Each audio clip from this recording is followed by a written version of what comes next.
How to verify your Discord account. If you want to verify your Discord account, it's fairly simple for us to do so. What we have to do is we have to go ahead and then launch the Discord app. Verifying our Discord account means verifying your phone number and your email address. So if you haven't done that, once you launch Discord, tap on the U icon or your profile icon from the bottom right.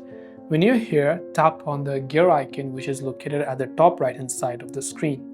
Then when you tap on the gear icon from the top right hand side, here you can simply scroll and go to the option called account from the top.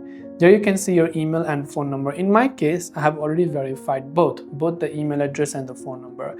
But if you want to change it will ask you to verify email, so you can tap and send verification code. Similarly for the phone number, you can tap on it, tap on next, and you can choose to update or add your another phone number.